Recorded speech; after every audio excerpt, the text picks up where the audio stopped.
It's my very great pleasure to have Professor Roger Griffin of Oxford Brookes University with me today. Roger is the author of a number of books and articles, most notably The Nature of Fascism, which came out in 1993. Roger, thank you very, very much for being with me today. My pleasure. On quite an important day in the history of speculation about fascism. Yeah, it certainly is. It was purely coincidental that we scheduled this meeting. I hope it's coincidental, because if we'd somehow been instrumental in making the Trump flash mob invade the Capitol Hill, then I think we would we'd have the CIA onto us for a start. So yeah, we'd have an unhappy coincidence. Yeah. We'd have one or two questions to answer, but I think the CIA will have their hands full for the foreseeable. Yes, no, it was purely coincidental that we did schedule this meeting for today, but it is coming in the wake, obviously, of the absolutely appalling scenes coming out of Washington D.C. Yesterday. I wasn't intending on starting on this way when we kind of planned this, but Roger, would you describe the events yesterday as you saw them, in terms of putting them in some kind of grander historical context? Well, that's actually quite difficult, because I think that I've been asked by several people today who are in the media who initially interviewed me on the assumption that Trumpism is a form of fascism, and the gist of the email was, now, in the light of yesterday, have you changed your mind? Now, if that had been in any way a fascist event, I could have located it in a number of moments in fascist history, notably, of course, the failed putsch of Hitler in 1923, November the 11th, and the March on Rome, of course, and there are other parallel events. There were several marches on Budapest, actually, by several abortive movements in the 1930s in Hungary. So it would have been nice to slot such a moment into a fascist history. But my whole basic point on this is that fascism, and this is a cause corner I've been fighting for all my academic career now, since I wrote my doctorate belatedly in my life, and published a book based on it in 1991, The Nature of Fascism, that then came out in 1993. And my whole drive has been to rehabilitate fascism as a relatively coherent, cohesive ideology.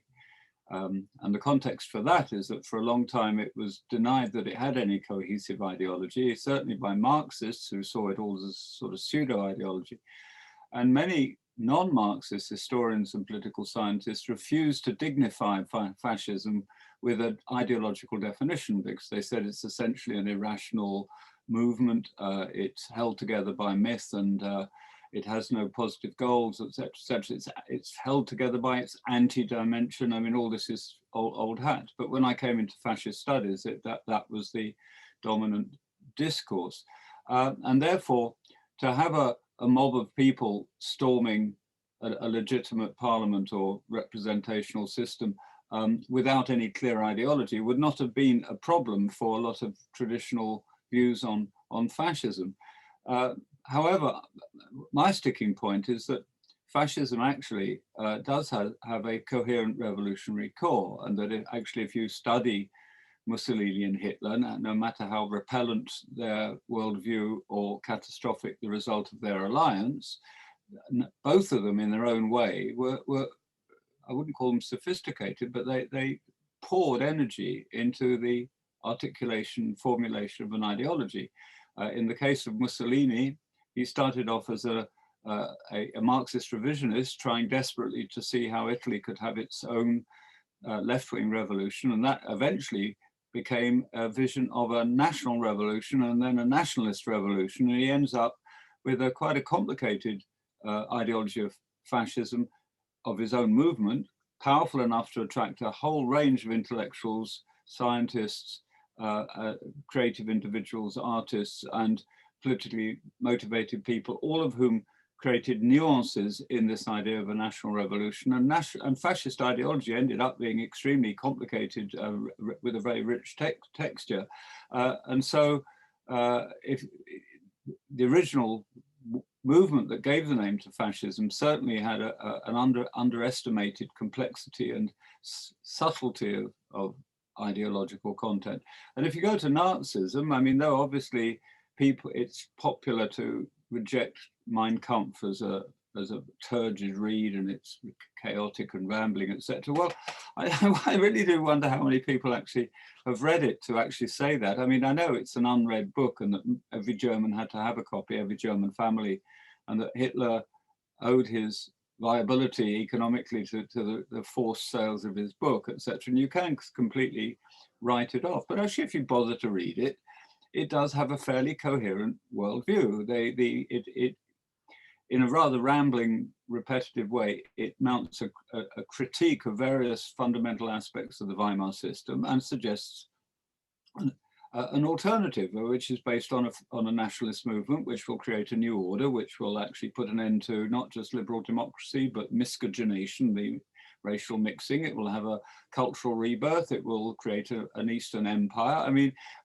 if any of that is familiar, it's because Nazism did exactly what it said on the tin. And in both cases, I mean, Hitler's Mein Kampf is the product of his failed putsch, which put him in a comfortable prison cell with paper and a typewriter and a secretary at Goering and all this sort of stuff. But nevertheless, he was no ideological slouch. And there are passages within Mein Kampf where he shows an extraordinary psychological insight into the need for a coherent worldview in order to motivate people and create a new order. And at the heart of his worldview, as he sees it, is the creation of a national community, a Volksgemeinschaft, which will seize power and it will purge itself of alien elements and it will create the basis for a 1,000-year Reich. Now, no matter how grotesque that worldview is, it is a worldview.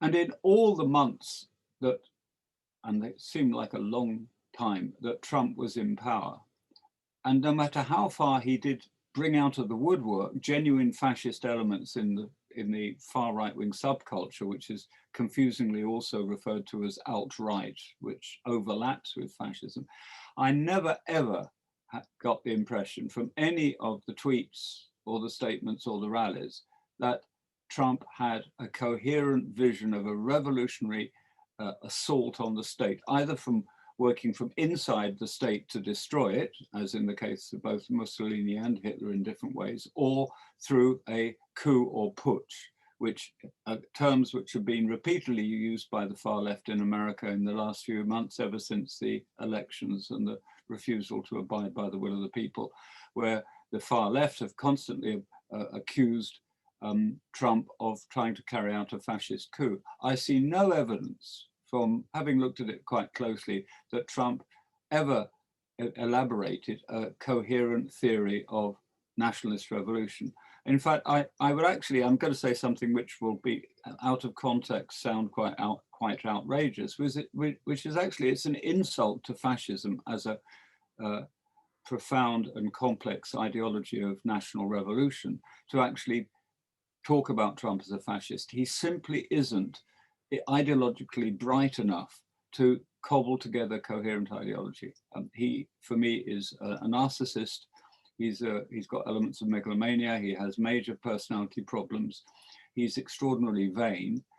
But his behavior, I think, is an extreme form of infantilism, which reminds me of somebody who's been given a toy for his birthday and absolutely refuses it to share with anybody else and resorts to tantrums and biting his mother and kicking the dog or whatever if he doesn't get his way. Now that is actually, if you look at the careers of Mussolini and Hitler, they lose the plot towards the end of their lives, but they were really lucid and clever and Machiavellian and strategic in their various strategies to collect a base within the people and within the ruling elite, and using strategic episodes of paramilitary power in combination with democratic politics. And I really cannot see any parallel to that, even when Trump uses the National Guard to shield him when he walked to the church and held up the Bible. For me, Trump is far too incoherent as a person and as a thinker to be called a fascist. So my short answer to the emails that came today was no, actually, the whole episode confirms me in the idea that we are not dealing with an American form of fascism or an attempted fascist coup. What a start. So apologize for the length of that ramble. It's worthy of Mein Kampf itself. But it is a sort of consolidation, I think, of my previous impression of Trump as a non-fascist, non-ideological animal clinging on to power, who cannot believe psychologically that he's lost. He just literally is in massive denial. He's far too thick to actually feign denial. I mean, I think he's the real thing. I saw there was a similar source. There was a reporter on CNN yesterday quoting a similar source, allegedly close to the president, saying that the president had lost his mind at interesting. I think it is interesting. I think it's interesting that Pence has come out, that people are dissociating themselves from him now, and rats are starting to leave a sinking ship. How people could, I mean, it seems to me a very obvious case of extreme opportunism that so many Republicans, and careerism, some of it may be idealistic about actually getting the Republicans re-elected. I think it's easy to forget just how unelectable the mainstream Republicans were before Trump, and how he was their hope for re-election. Now that that's failed, I think that we're in for a very interesting reformulation of the refoundation of the Republican movement. But no matter how much the far left, who will certainly not be convinced by anything I'm saying, and probably get emails about this. I mean, I obviously, if as a Marxist you see fascism as an attempt by the capitalist the institutions and financial interests to fend off socialism and the left, then obviously, actually, I can see quite clearly that Trumpism could be seen as a form of reactive counter-revolutionary fascism in democratic guise. I do get that, but I still would insist that Mussolini and Hitler wanted to do far more than crush the left. You don't kill 6 million Jews just because you hate the Communist Party. I mean, there's something else going on about race and nation, which I think makes it something far more sophisticated than a form of violent capitalism which has dropped the liberal mask or the liberal facade. So no, I'm afraid that, like most academics, I'm too old to change my spots, and I insist that you need this rebirth element, this revolutionary element in your assault on the status quo. What I would argue is that Trump has joined a rogues gallery of other political leaders in recent history who have been very happy to drop the liberal element of liberal democracy, retain the functioning of a democratic system with elections and with freedom of press, etc., but have dropped, sidelined, and in the last few days literally attacked the liberal constitutional ethos in order to wield power in a way that I don't think Hitler and Mussolini were ever interested in doing. I mean, if Hitler had literally sat with his enabling act after the Reichstag fire and just stayed in power and enjoyed being the Chancellor of Germany, then yeah, I'd see a parallel there. Then you could start thinking of interesting parallels, you know. But he didn't want to just do that. He wanted to use that power to actually create a Nazi Europe, destroy communism in its homeland, and rid Europe of Jewry. And I see absolutely no parallel at all with Trump's ambitions, even if he does want to build a wall, you know. I think the point you make about and you say yourself out of context, it's something of an outrageous statement to say that the comparison is an insult to fascism, but actually it chimes with an article I read the other day. I think it was in the Athletic, but I might be wrong. Excuse me, the Atlantic, but I might be mistaken, where it refers to the Trump's enablers in Congress as being worse than traitors, because at the very least, traitors have an ideology. Yeah, very interesting. Yeah, that's very, very interesting. Now, I mean, there are some very interestingly ideologically complex Republicans, but I really do think that he did something very, very interesting. He surrounded himself by yes men. And when they were more than yes men, and they actually had some understanding of politics or the military, etc., they very quickly got sidelined, because these people had were still believed in the primacy of their commitment to maintaining the health of the nation. In other words, Trump was a servant still of the nation. They were not cultivating a relationship with Trump merely out of selfish or narcissistic motives. And so I do find the constant there's a technical term for it, but throughput of personnel around Trump really fascinating. And again, in massive contrast to fascism. If you look at the way Mussolini surrounded himself by really quite competent people. I mean, the people who ran the youth organizations all got the job. I mean, there's some question marks about the success of Italian remobilization and the building up of the military industrial complex, and certainly about creating the ethos of self-sacrificial military fanaticism. I mean, compared with the Nazis, fascism was a failure. But in creating an alternative modernity based on competence, I mean, Italy was extraordinarily competent. I mean, it was electrifying the railways in 1935. It was draining marshes and building new towns in ways which really, when you compare what was going on with in interwar Britain, is really quite extraordinary. They were flying squadrons of flying boats from Italy to Chicago to land next to the World Fair of Progress in 1936. I mean, these were feats which were way beyond what Britain was trying to do at the time. So, there was competence there. There was a sense that there could be a different modernity that dispensed with the inefficiencies of Parliament. Now, Trump, obviously, by calling the Washington the swamp, and incidentally Hitler called Weimar Republic the swamp, which I don't think it was influenced, but I mean, it's interesting.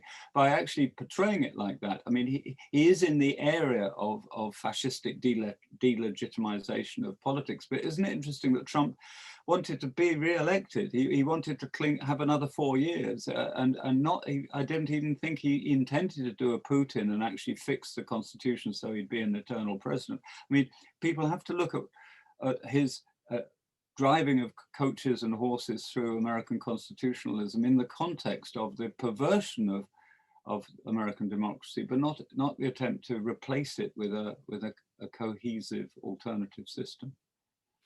I think undermining is a good word, and has been used with Trump rather than replacing it. Trump, I think, has undermined American democracy and the Constitution, particularly since his defeat in November and his subsequent refusal to accept the results of the election. I wonder, what you have to say about the wider Republican Party on this, because that is the subject of the video. When Trump rose to power in 2015 and 16, the question being asked was, is Trump a fascist? Well, I think one of the questions. I think looking to the extent, and kind of what motivated me to start talking about this now, is looking at the extent to which the Republican Party embraced Trump's efforts to overturn the election. I think people like Mike Pence and Mitch McConnell have backed away quite sharply from the president in the wake of yesterday's events. Yeah. But I think you acknowledged at the beginning that even if Trump is not a fascist, he has pulled certain, perhaps more fascistic elements out of American society. Yeah. But then again, I'd still like to argue that populism as a force is not intrinsically fascist, because I actually use a different term for it. I call it ethnocratic democracy. Now, ethnos is the same word as ethnicity. If you conceive your nation as being a democratic state, but the benefits of democracy should only be enjoyed by your home people, a mythically constructed real people, the real Americans, the real Germans, the real British, and that is set against, it's called Manichaeanism. You create a them and us, and the them is made up of migrants and second, third, fourth, fifth generation immigrants and refugees and a whole load of people who don't belong. And of course, racial enemies, but also ideological enemies, communists and lifestyle enemies such as homosexuals and marginalized groups, etc. If you have this huge category of people who aren't really part of the nation, and you believe that democracy should basically be directed towards enhancing the quality of life of that ethnie, then you end up with slogans like les Français d'abord, les métèques dehors, the French first and the foreigners out, Germany for the Germans, foreigners out. There's an equivalent movement in Italy now. Now that is, for me, a classic example of radical right-wing populism. There's a populist element in fascism, but if the demands of the populists fall short of actually destroying the constitutional base of your country and all its institutions, universities, free press, free media, etc., yeah, then we're paddling in fascist waters. But it's very interesting that, for example, if you look at Marine Le Pen, who's a populist, she never has suggested that you even get rid of the presidency. I mean, the aim is to take over the presidency, harnessing the power of a form of democratic rhetoric which demonizes Islamic French people, mixed marriages, a whole load of things, including, incidentally, the capitalist classes, the traditional ruling elites with their money in offshore accounts, etc. There's also a populist dimension to a resistance to really rich people. So, but this is so far away from fascism. Now, obviously, if you actually are a fascist and when the elections come round, you have to vote for somebody, you're going to vote for a populist party like the AfD in Germany.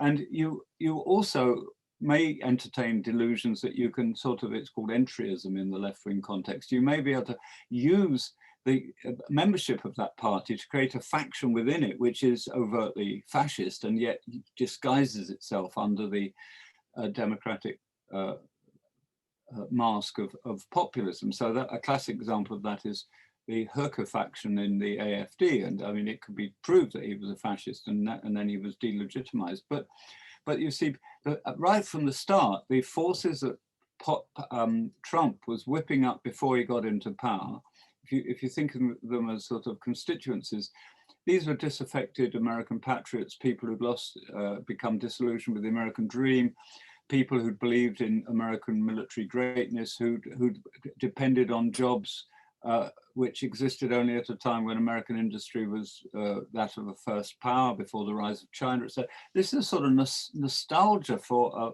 a mythic greatness of America, which also in the American context is obviously a white America, and it's an America with minimal migration and which keeps blacks in their place and blah, blah, blah. It's also male chauvinist. It's lots of things altogether. And it's also, of course, anti-Muslim, but no more than the sort of anti-Korean feeling in the Second World War and anti-Japanese feeling and all these various things. Or indeed the anti-Irish feeling. Absolutely. Well, except Irish is complicated because there's such a powerful Irish constituency at the heart of America as well. But yes, American xenophobia and on the basis of a curious construct of thing called the real American people is really mainstream populism. You find the equivalent in Erdogan's Turkey, in Putin's Russia, etc., etc., etc. So I think that from the start he was an outstanding populist, but not because he was in a Machiavellian way reading the temperature of the nation and realizing he could do this. His politics was an extension of his own politics. I mean, these were his hates. These were the things that he felt were an obstacle to him realizing his dreams. And of course, it completely embraced capitalism, completely embraced and also all the gut feelings about global warming and about United Nations and all these are absolutely, if you go over to Marine Le Pen, they're anti what they call mondialiste. They don't like all this Greta Thunberg's, sorry, the idealist ecologist, Thunberg, and all these people who somehow are trying to change, who actually tell you can't drill in Alaska, etc. These are not fascists. These are definitely populist. They're definitely popular. I mean, for example, it's been shown that a majority of every democratic population would like to bring back hanging, apparently. Well, I mean, if he'd espoused that, he probably could have got quite a movement for, well, he certainly accelerated the death penalty use in America. These are really, people need to look comparatively at populist movements in Europe and elsewhere and realize that in a way he's a mainstream populist, but of course he appeals to some extreme fascist elements. And very interestingly, and I thought this was really the writing on his wall, in that first debate with Biden, where he was quizzed about the Proud Boys and the support of fascists, and his extraordinary immortal phrase, which came from somewhere in him, but it's brilliant and revealing in its concision, which is to stand by, no, what was it? To stand back and stand by. Stand back and stand by. Now that is incredibly sinister. And of course, the fulfillment of that sentence was yesterday, where in that crowd of the so-called mob, there were absolute overt fascists wearing T-shirts showing their Holocaust denial, and one T-shirt said that 6 million was not enough in encoded form, etc. So there's no doubt at all that there is a complicated collusion between the two, but it's a collusion between two very separate entities. And I don't believe that there was ever a fascist agenda in Trumpism. And what's happening now, to get back to your original question, is I think a very interesting process is going to take place within the Republican Party, which is going to sort out the wheat of right-wing conservative republicanism, which has like British conservatism, has a humanistic face, which is open to discourse about social justice, etc., which is patriotic, but it's certainly not fascist, and a real hardcore Trumpist extreme wing, which will probably be sorted out as chaff by the process of building up to a new attempt to create a Republican government. I mean, the American Republican movement is not alone in being a divided party. I mean, look at the British Conservative Party or the British Labour Party. And these events will, I think, lead to a great inner process of rethinking and purging and a distillation, which I hope will be the salvation of American democracy, which I think has shown extraordinary resistance to the onslaught of populism and racism. It's constitutionally held up. I find it really interesting that in the last few days, there's been very little sign that, for example, anybody's trying to involve the Supreme Court, which he was so proud of creating as a backup, a Republican backup to his own regime. Well, it hasn't got involved at all. Nobody's trying to instrumentalize it. And now that the Congress is actually being dominated by Democrats, and the Republicans are coming out to condemn Trump himself, you've actually got signs of a sort of rebirth of American democracy after this extreme event. And Trump, paradoxically, may well have retrospectively served as the catalyst to the regeneration of American democracy, not its downfall. And in so doing, perhaps indeed will make America great again. Well, only great in the South. It's been quite interesting, some of the statements made, even by Republicans, that the greatness of America is its free institutions and its democracy and its commitment to individual freedom, etc. And the way Biden, I mean, a very interesting constellation of forces, excuse me, could emerge after all this, which is you've got a sort of traditional, slightly left-wing, left-tinged democratic tradition in Biden. His vice president represents genuinely new elements of radical racial and gender elements, which really were taboo within American politics for so long.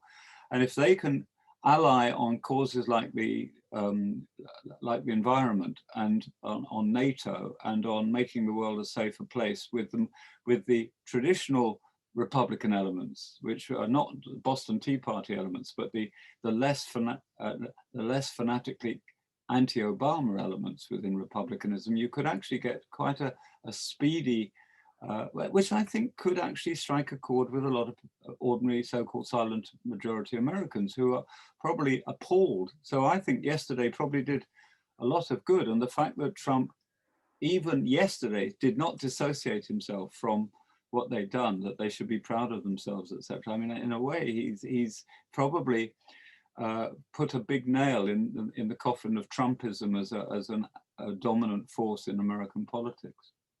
Well, I think that's very possible, and I think if you look at the quite stunning victories of the Democrats in Georgia just a few days ago, off the back of Biden's election, it might seem less incredible than it is, but that both Georgia Senate seats will be held by the Democrats. I didn't even hope for that.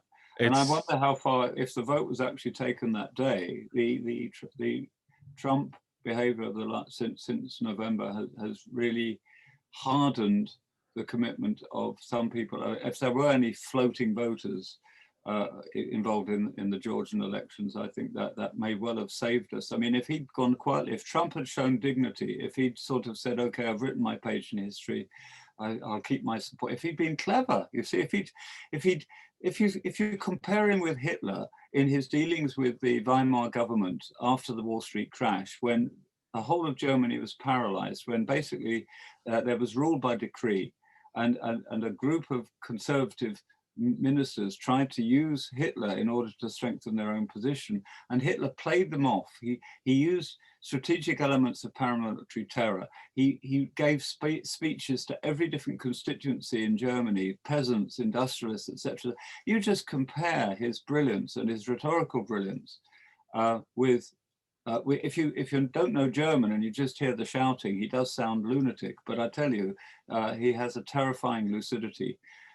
Hitler, or even Mussolini, the way he played the what's called the Matteotti crisis, where a deputy had actually been killed by his own people, and he literally waited. He waited to see how the country would react. Would the monarchy dismiss him? Would the church get involved? Would the army get involved? What would happen? And when nothing happened, he literally declared the fascist regime. He was waiting like a rattlesnake to strike, but he bided his time.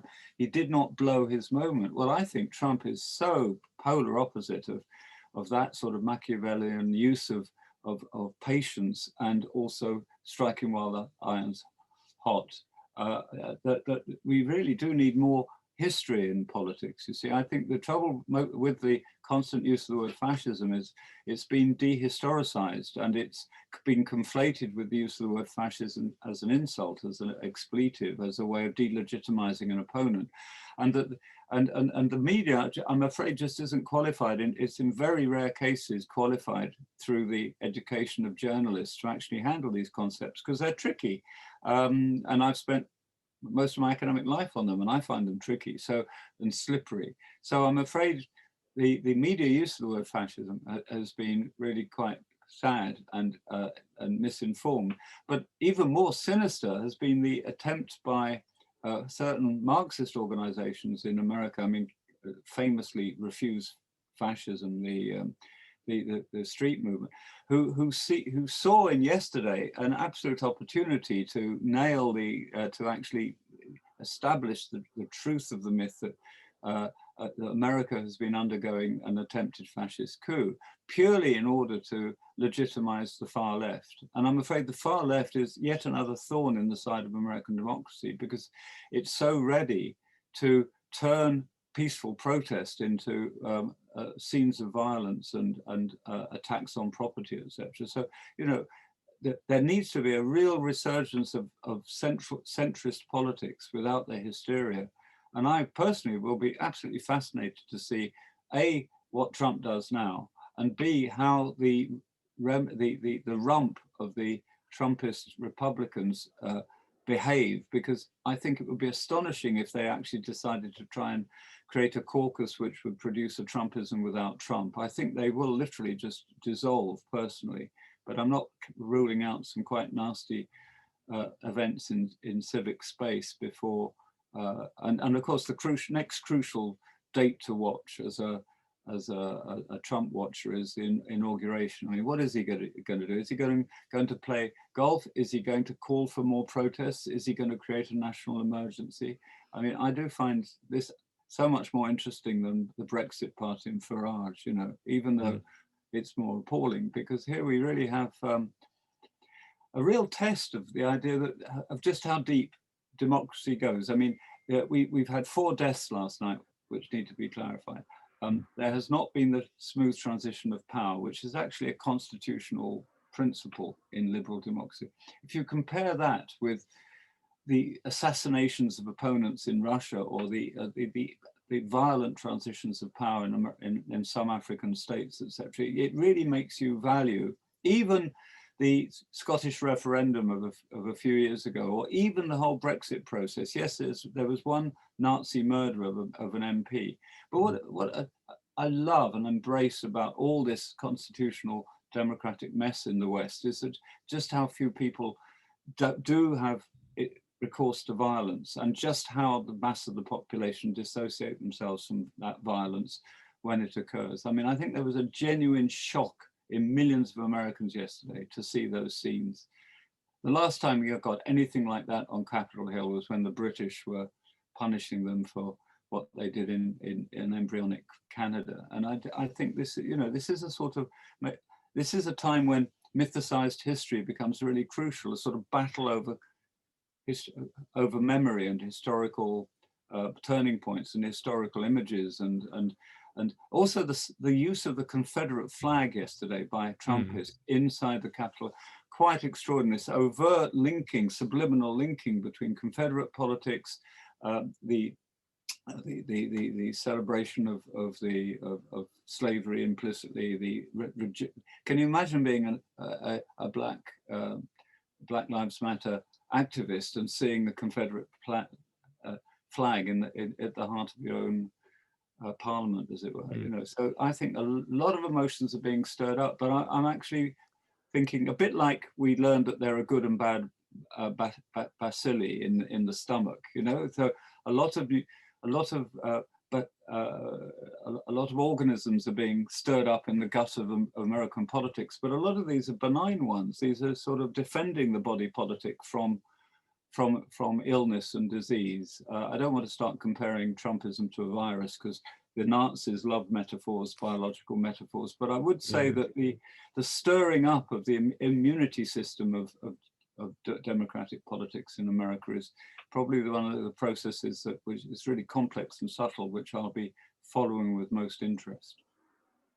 I think perhaps democratic rot would be a less organic way of putting it. I think that is what Trumpism largely represents, not necessarily that he is caused, but that he is the product of years of partisan gridlock in Washington, and basically legalized corruption with the buying of elections and that sort of thing. Incidentally, this never came up before, but the name of my YouTube channel is The Center, and I advocate centrist politics. So a return to that is something on which we couldn't possibly agree more. I'm wary of our time, and I want to ask you at least 2 more questions before I lose you for the day, as riveting a discussion as it's been. Well, I'm afraid I'm so good at logorrhea and long monologues that I haven't allowed you to have much discussion. But I hope I hope your viewers will pardon me on this. You know. Oh, I assure you, you are what they're here for. I have been more than content to just listen. But I wanted to ask. There is a view of fascism that it is a purely historical term, applying really only to fascist Italy, Nazi Germany, and perhaps Franco's Spain. Yeah. You seem to reject that view. You are that in fact fascism is still an applicable term. Yeah. We both agree that Trump is not fascist, but are there regimes today of whom you think the word fascist applies to? Perhaps Bolsonaro in Brazil might be an obvious one to look at, or perhaps I mean, the typical names all come out. Geert Wilders in the Netherlands, or Duterte in the Philippines. Bolsonaro is perhaps the most readily obvious one. But are there any regimes in the world today you think the word fascist could be applied to? Well, it's a good question. One of the distinctive features of my theory of fascism is that you don't define fascism by its characteristic institutions and policies of the interwar period. I mean, interwar fascism is indelibly associated with charismatic dictatorship, quite often a form of corporatist economics, paramilitary, uniformed, shirted organizations, the single party state. I mean, a whole load of things which fascists either tried to emulate or actually instituted, even though in two very, very different ways in Italy and Germany. And of course, if you include the Ustasha state, yet another permutation of a fascist regime. My definition means that really there were only three semi-autonomous or semi-autonomous fascist regimes in the whole of the interwar period. All the others were abortive fascist movements. Though, having said that, there were regimes which emulated aspects of fascism, and Salazar's Portugal and Vargas's New State, and etc., etc. But fascism was overwhelmingly a series of abortive movements in the interwar period, which were modeled partly because of the impact of the First World War and the mobilization of society and the militarization of society, etc. Very much in the mode or on the model of fascism and Nazism. So you actually got sort of like, if you look at Brazilian fascism, the integralist action under a guy called Plínio Salgado, it is a totally Latin and Brazilian form of a European fascist movement. Now, if you're looking for fascism in that form, then you've only had minuscule, totally wiped out emulations in the post-war period. The most interesting of which is probably the Golden Dawn, because there was enough chaos and enough disaffection and enough objective and subjective threats, existential threats to Greece in those years to actually produce a really very interesting,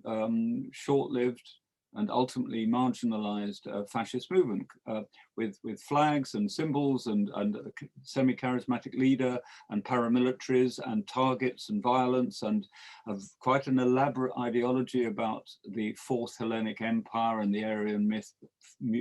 So that it can, given total breakdown of society, you can get interwar-style fascism there again. Quite interesting for me, but far more significantly, because my definition of fascism is based on an ideology and a vision of rebirth and does not specify that it has to be done in a particular way, I have been able to track what happened to that myth in the post-war period. And what I have convinced myself, and increasingly people seem to be convinced of, is that it makes sense to see fascism diversifying after 1945. There are some rather pathetic attempts to get fascist movements going, though, because of the power of liberal democracy, they can't get a paramilitary movement going alongside it, so it has to drop that. Far more interestingly is the way you start, because it's so marginalized, you get what is called groupuscular fascism, really minute little groups, but because of the power of the web and the social media, they can pump themselves up and seem to have a virtual presence, which is far greater than their physical presence. So you have an international network of fascist groupuscules, which is almost invisible if you look for fascism in the interwar sense. And the really dangerous product of that crepuscularization and virtualization is that there are very small lethal terrorist cells and lone wolf, lone agent terrorists who can come out of the woodwork and do what happened in Christchurch or in Oslo or whatever, in the net, or famously in America, Timothy McVeigh. And they really come from sort of nowhere with a head full of quite an elaborate ideology. I mean, if you want to believe it, no matter how repugnant, read the Turner Diaries. I mean, it's got its own coherent, paranoid conspiracy theory worldview, sort of modern Mein Kampf, if you like. It influenced Tom Meyer, who carried out his murder of Claire Fox,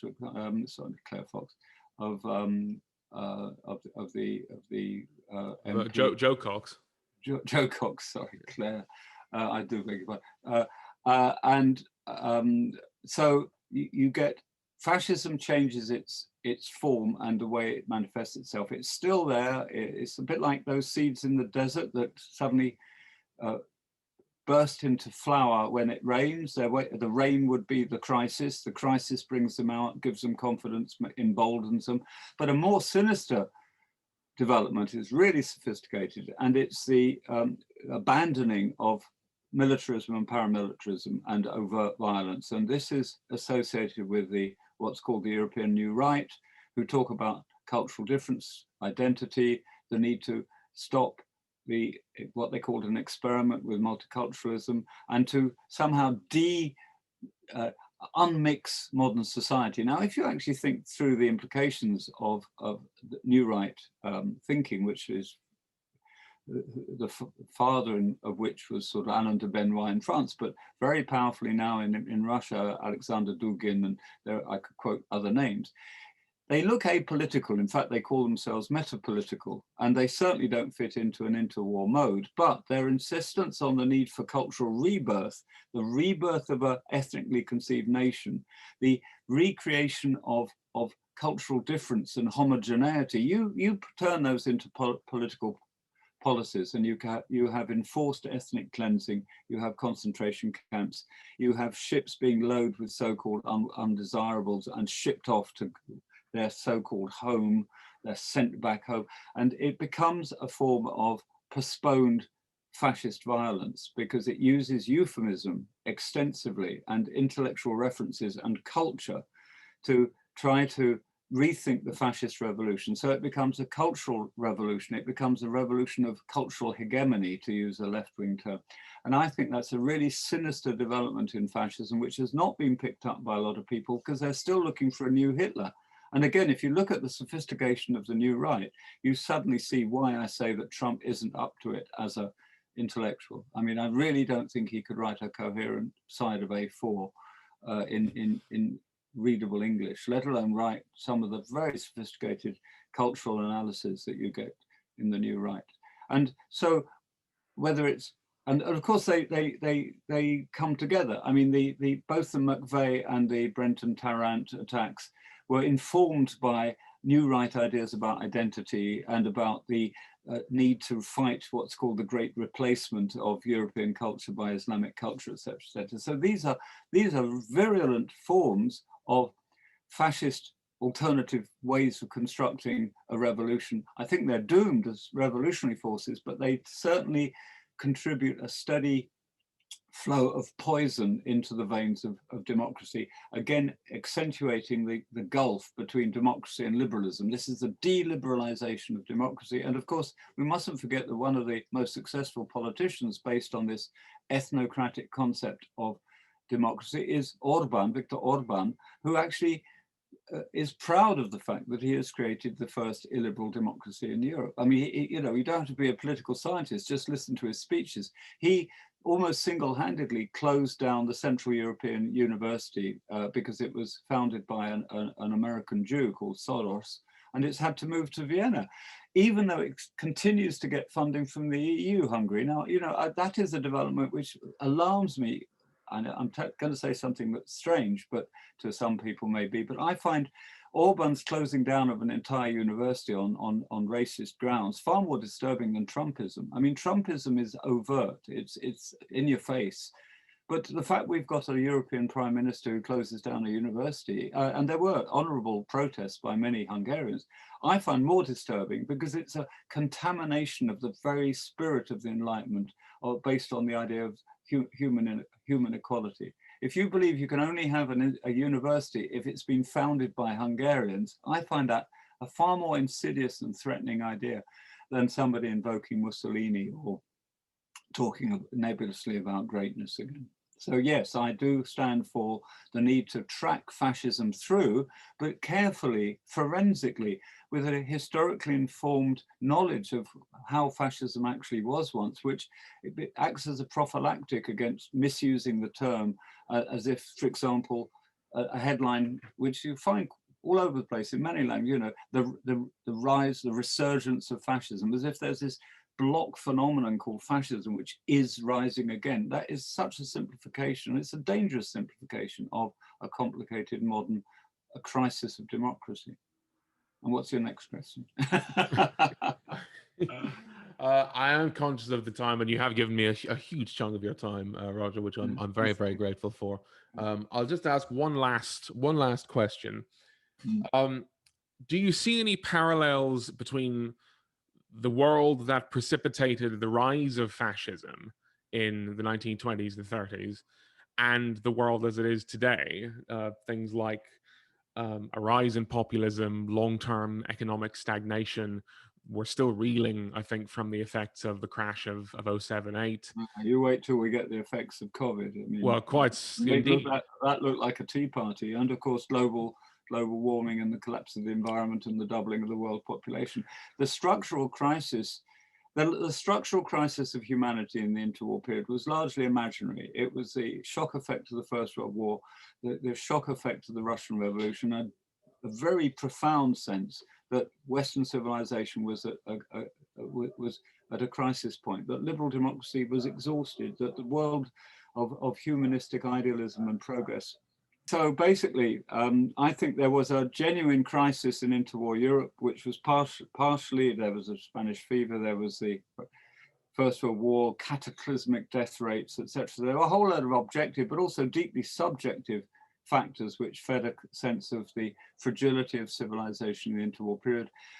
And that plus the installation of a Soviet regime in Russia combined to, in a deeply hyper-patriotic society, which had been militarized, just been through a war, etc. That perfect storm created a new form of ideology called fascism, which through a whole load of contingent events, was including the Wall Street crash in Germany, etc., was able to create a lethal Nazi regime. Now, we are now living through a very different sort of, it's the most surreal sort of crisis. This is a crisis in which the actual physical poverty of the interwar generations is unimaginable. I mean, the interwar period, there was genuine starvation for millions of people. If you look at the interiors of houses of most people, they were extraordinarily Spartan. There was no TV, there was no social media, there were no computers, there were no, it was a really austere age. We've got this weird combination in the post-war period. Well, I say there are real suffering, poor, marginalized people. I'm not saying there isn't, but there's a huge number of people who are, even at the height of COVID, are still leading curiously prosperous, normal, well-fed lives. And if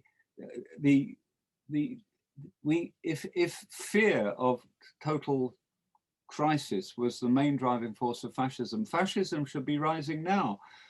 In the interwar period, it was not at all clear that humanity itself was at threat, but there is an actual physical existential threat to the survival of the human species over the next few generations. But it's so vast, it has not created a correlative of existential panic, which makes people reach for new ideologies and new revolutionary forces. And it's, so in a way, the left-wing critique of capitalism is justified. I mean, it's lumbering on. It is unchallenged by any major radical alternative ideology. The most powerful counter-Western force now is Chinese communism, which paradoxically may have the totalitarian power to enforce the policies needed for humanity to avert self-destruction. You know, so it's an almost unreadable age. I think that the main dangers to humanity now in the present existential crisis, which is of a different emotional quality, is this de-liberalization of democracy. That for me is the real fear. The insidious rise of racism, ethnocentrism, when push comes to shove and resources start running out. You can even see it with the distribution of anti-COVID drugs now.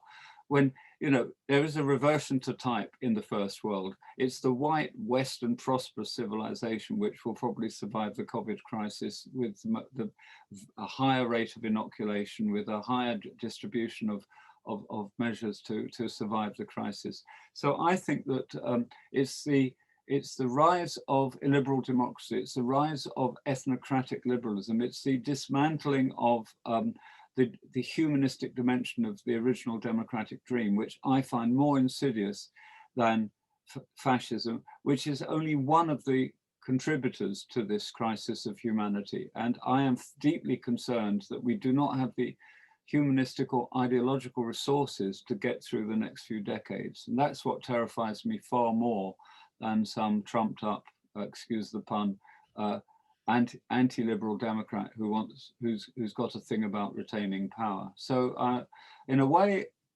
I'd like to end with the metaphor of the Maginot Line. The French, in order to win the next World War, built the Maginot Line, but the Maginot Line would have won the First World War. But the warfare had changed. Similarly, the threats to democracy have changed. We're still fighting mentally, we're still fighting fascism. It left such a deep trauma in the European and Western psyche that we're still looking for signs. Our blood cells, our immune system is triggered by signs of fascism, but it's not triggered by having an Orban as the Prime Minister of Hungary, for example. I mean, most people don't even know that's happened. It's not triggered by knowing that there's a law and justice party in Poland, which is fighting a war against human rights in all sorts of spheres, self-confidently as a democratic party sponsored by the EU. And not many people even know that, but they all know about Trump. So I do think that in a way, the more we can get over our obsession with fascism, the more we can be concerned about the crisis of humanism and genuine liberalism, multicultural, transcultural liberalism, the more we can have the right sense of proportion in our media to pick up the real threats. Because, and I hope that the COVID crisis in the long term will have been a good warning about how much we take our planet for granted and our health for granted, and that the Trump crisis will end up creating new antibodies which will help protect us from new perversions of fascism. I mean, in one interview, Primo Levi was interviewed about the return of fascism. He wrote, obviously, If This Is a Man, he was the Auschwitz survivor. And he said, yeah, there probably will be a form of fascism, but it won't be recognizable as such. It may creep into our history on tiptoe, in disguise, in another form. Well, I wouldn't call it fascism, but I would certainly rewrite that in terms of anti-humanistic, anti-liberal, radical, Manichaean ideologies. These are always around, and a bit like COVID, there is a coronavirus equivalent in ideologies, and they keep mutating, and we have to really track the mutations because they can come up very quickly, and they won't necessarily be fascist, but they will have in common a denial of the fundamental communality of humanity and the human equality at the most basic level of human rights and human solidarity. And we have to fight all those in their various forms according to where we happen to be on the planet and what educational and social and financial tools we've been given to fight them. And I like the idea that this is the core center. This is the core myth of the real center. It's not even a political spectrum. It's a spectrum of humanity and human values that lie at the center of all healthy politics and ways of living. I think the metaphor of the Maginot Line is a powerful one, not just because of its accuracy, but also it's worth bearing in mind that despite the Maginot Line's failure, the Allies did in the end win World War II. Yeah, but what pyrrhic cost of destruction? Well, quite so. Yeah. But but we should never we should never ever think that there's a rise of fascism coming, which is going to wipe us all out. I mean, and as long as we can use this sort of horrible social media in a benign way, as long as we can use everything's ambivalent. That's the first word I used to try and teach my students, ambivalence. You cannot reduce reality and interpretations of it to a single perspective. Everything is double-edged, and it's for us to try and use the ambivalence of everything in a benign humanistic spirit, which I see you're doing. Or and it's my been a pleasure humble to be. contribution. Well, I have to apologize again for my logorrhea. If you don't know what that word is, it's made up of logos word and the same stem as diarrhea. But I hope you've been able to benefit from it despite the. I certainly have, and I imagine work. everybody watching has. And we like to try and we'll always try and end on an optimistic tone on this channel, without trying to fend off your aforementioned logorrhea. You feel there is still reason to be hopeful for the future. Well, yeah, I mean, it's again, it's ambivalent, isn't it? There's hope in the microcosm of your lives, because where you can make a difference. And if you train the mind away from the impulse to be depressed, you can actually see within the horrors of what goes on all the ingredients of revival and renewal and hope. I mean, even yesterday, you could watch yesterday as, quote, appalling, horrific, etc. But follow it through and look carefully. And what is also remarkable is the resilience. They did have to vote. They did complete exactly what the revolt was meant to stop. Republicans are splitting off into real Republicans and degenerate Republicans. The international community is even more willing than before to welcome Biden into its arms. It's also very sobering to see a country whose democracy we assume now. Of course, if you know American history, there's absolutely no reason to assume liberal democracy in America. You just look at the history of racism and civil rights, etc. I don't know why people are so surprised, but nevertheless, a lot of people are shocked to see Americans behaving like that. Well, I mean, you know, maybe a shock can stimulate healthy antibodies, as I say, and I apologize again for using biological and health metaphors, but I'm afraid that's partly a result of the COVIDization of my mindset. But isn't it wonderful how we're having this conversation, which we would never have had before COVID? I don't think. I mean, I wouldn't have touched Zoom, would have run away from it, and I've been happily chuntering away to you as if we know each other well. So thank you very much for the opportunity. I think that's if it's been listened to late at night by people, I hope it's given them a very profound sleep from certainly which not. Certainly reborn and regenerated. Well, you're absolutely right, and that's I can't think of a better note to end on than that. So, Professor Griffin, thank you so much for your time. My pleasure. And stay safe and good luck. Good hope for everybody. Indeed. Good night.